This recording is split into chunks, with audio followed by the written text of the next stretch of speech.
I'm Charlotte Craven, Camarillo City Council member, and I'm going to talk to you about the Camarillo Sanitary District and Mary Howard Smith.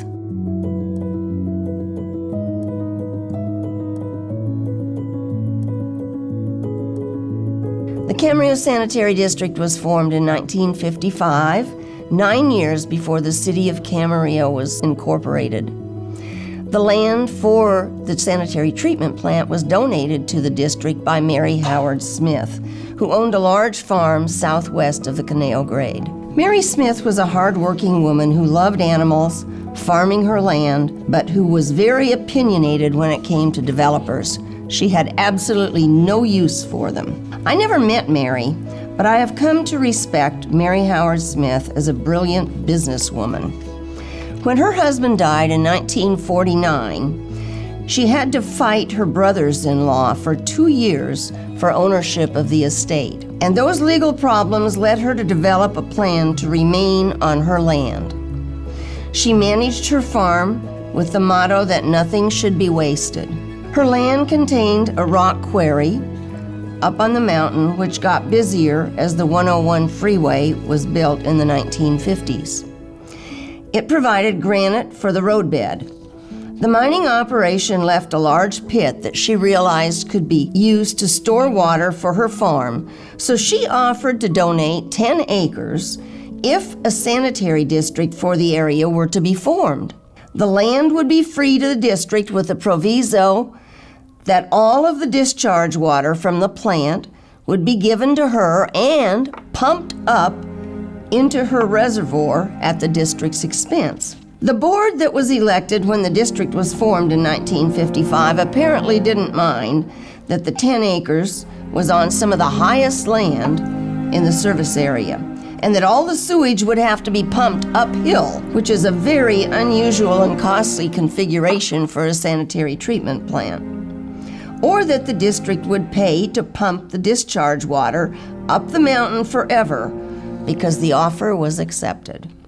Whatever their motivations, Mary Smith and the Camarillo Sanitary District Board were pioneers in water recycling. 10 years later, in 1965, she opened the Conejo Mountain Memorial Park on another part of her land, and to this day, the wastewater keeps the grass in the cemetery green. Mary Smith died on October 27, 1992, at the age of 94, and is buried in her cemetery. In the end, she didn't have to leave her land. She never had children, but she did raise her brother's 3 children, one of whom, Joe Howard, was the city engineer for a while. Once the city incorporated in 1964, the council set about to provide public services for its residents. By the end of 1965, the board of directors of the Camarillo Sanitary District agreed to turn the district over to the city. But it remained a subsidiary special district with the city council serving as the board of directors. The sanitary treatment plant has been rebuilt and increased in capacity several times. It currently has a tertiary treatment system that treats about 3 million gallons a day, about half its capacity because of water conservation. Using less water means less goes down the drain. We currently have 14,900 sewer connections. At the plant's capacity increased, we looked at reuse options for the discharge water that was in excess of the amount the district was obliged to provide to the Mary Smith property. We developed agreements with other nearby farmers and the Pleasant Valley Recreation and Park District, who use the water for farming operations as well as Pleasant Valley fields. It's also used in medians at Village at the Park. There are 2 challenges with reclaimed water sales. First of all, nobody wants it when it rains. And second of all, many reclaimed water users tend to use water at night, but most water comes into the treatment plant during the daytime, whether it's raining or not. Therefore, we currently have a project to build a reclaimed water storage reservoir to store recycled water until it's needed.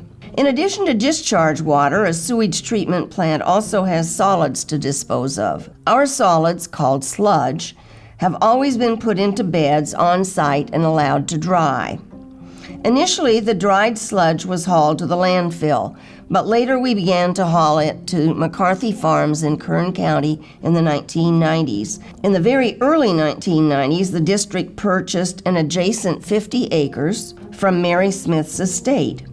We considered windrow vermiculture composting of the sludge, but that never came to fruition because the process was faulty. So we leased the property to a farmer nearby. However, the district still owns the land, and it might be used for the intended purpose one day. In an ironic twist, the district's 50 acres is one recipient of the free water that we pay to pump uphill to the reservoir in the quarry.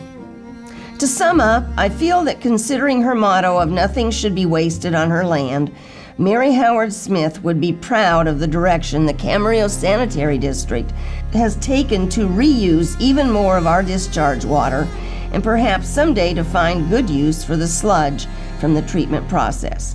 That is, as farmers like to say, good stewardship of the land.